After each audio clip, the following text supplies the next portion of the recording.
Breve histórico pessoal. Em Viena, havia um parque de diversões cheio de luzes e cores e onde se ouviam melodias nas poucas tardes europeias de calor. As famílias vienenses caminhavam para o Prater, porque em volta do qual caminhava Freud quase todas as manhãs quando estava em Viena. Ao lado do Prater, encontramos uma pequena rua cujo passeio nos leva às margens do Danúbio, que divide a cidade. Foi na casa número 6, interior 25, que a família Frankl recebeu Victor, que nasceu no dia 26 de março de 1905. Nascia então Frankl em Viena, berço cultural e artístico da Europa, uma espécie de ponto de convergência dos pensamentos inascentes da psicologia moderna.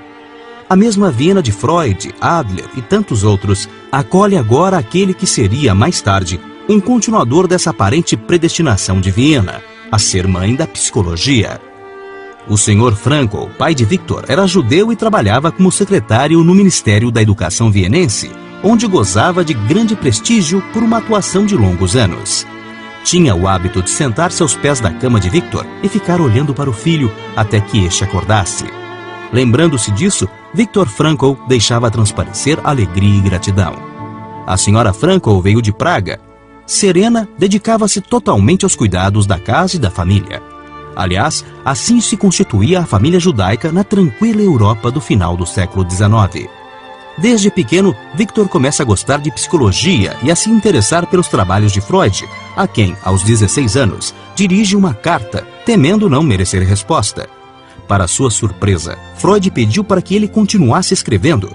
Aos 19 anos, envia a Freud um artigo sobre a mímica da afirmação e da negação que a Sociedade Psicanalítica publicou na Revista Internacional de Psicanálise.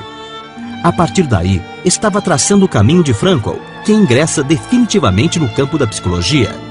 Entretanto, ao estudar com atenção os trabalhos de Freud, percebia que ele era determinista, excluindo a capacidade do homem para mudar seu destino. Em outras palavras, percebe que Freud não vê a pessoa humana como livre e modificadora de sua própria vida, segundo o seu desejo. Mais ainda, o homem é impulsionado, guiado pelos impulsos sexuais ou não e pela procura da satisfação do princípio do prazer. Percebe a negação da liberdade inerente a cada indivíduo como autoritária. Começa a desenvolver um pensamento autônomo e publica vários artigos contestando a visão mecanicista do homem. Pregando a humanização da psicologia e suas ideias sobre o sentido da vida, aproxima-se de Adler, também ex-discípulo de Freud e criador da psicologia individual, que parecia oferecer elementos para a compreensão humana. Porém, em 1926, na Associação Internacional de Psicologia Individual em Viena, 22 de março de 1926, Frankl fez uma conferência em que apresenta suas ideias sobre o sentido da vida, divergindo das propostas de Adler.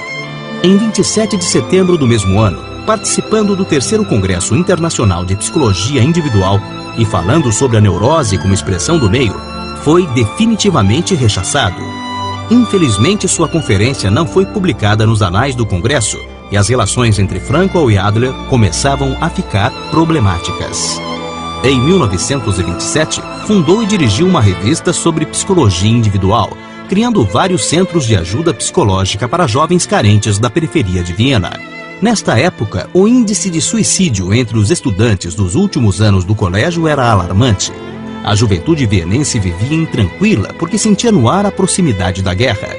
O desemprego era uma peste terrível e os jovens estavam muito expostos a uma variedade de enfermidades morais e psicológicas. O trabalho foi um sucesso e em pouco tempo outros centros foram abertos em outras cidades e países. Ganhou a adesão de grandes personalidades da época e vários psicólogos, entre eles discípulos de Adler, passaram a dedicar horas para o atendimento gratuito em seus consultórios e nas escolas para atender essa juventude problemática. No dia 13 de julho de 1931, os jornais publicavam estudos comprovando que o índice de suicídios tinha chegado a praticamente zero em Viena. Com a erradicação do fenômeno, Dr. Frankl começa a ser reconhecido como um importante profissional em vários países e vários colegas, percebendo a genialidade do jovem psicólogo, aconselharam-no a anotar sistematicamente as ideias que lhe pareciam originais no que se referia à prática psicoterapêutica. Em 1935, o próprio Frankl publica uma resenha dos atendimentos de 900 casos que fizera, apresentando as possíveis causas desencadeantes e sugestões clínicas para a cura.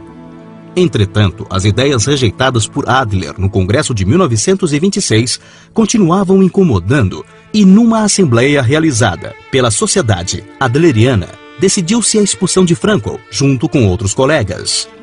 Por razões econômicas, a publicação da expulsão apenas conseguiu ser editada em 1939 em uma revista suíça. Em decorrência disso, Dr. Frankl decidiu fechar sua revista e apenas continuar sua formação e trabalho na Universidade de Viena. Formou-se em medicina em 1930 e começou a prestar serviços na clínica da universidade. Mudou-se posteriormente para uma clínica psiquiátrica e, em 1936, especializou-se em neurologia e psiquiatria, passando em 1940 a dirigir o departamento de neurologia de um importante hospital, tratando exclusivamente de pacientes de origem judaica. Foi nesta época que Hitler, tendo assumido o poder, dá início à Segunda Guerra Mundial e ao Holocausto. Milhares de judeus começam a ser sistematicamente capturados e mortos. A família Frankl tentava um plano de fuga que acabaria sendo inviável. A irmã de Victor conseguiu fugir para a Austrália, onde viveu seus últimos dias. Seu irmão tentou fugir para a Itália, mas foi preso na fronteira e também enviado para o campo de Auschwitz, onde morreu com sua esposa, enquanto Victor ficou sozinho em companhia dos pais, oscilando entre fugir e ficar. Na verdade, Viktor Frankl, a pedido dos pais, tentou conseguir exílio nos Estados Unidos, onde poderia dar continuidade aos seus projetos científicos. Mas sabia que logo depois da partida, seus pais seriam presos em algum campo de concentração. E isto o deixava muito indeciso. Em uma noite, teve um sonho em que uma multidão de psicóticos e pacientes eram conduzidos para a câmara de gás. Muito comovido, Viktor Frankl decide conviver com eles, atuando como psicoterapeuta num campo de concentração. Afinal, seria muito mais proveitoso ser um psicoterapeuta entre os prisioneiros do que em Manhattan. Este seria o primeiro sinal que ele hesitava em compreender. Mas procurando ter uma resposta, ele volta para casa, onde vê um pedaço de mármore sobre o rádio.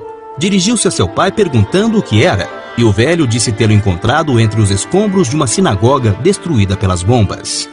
Na pedra estava gravada a letra do 4º mandamento. A íntegra deste mandamento parecia ser um pedido para que lhe ficasse, uma resposta vinda do céu, pois o mandamento diz o seguinte: honra teu pai e tua mãe, para que se prolonguem seus dias na face da terra, que o Senhor teu Deus vai te dar.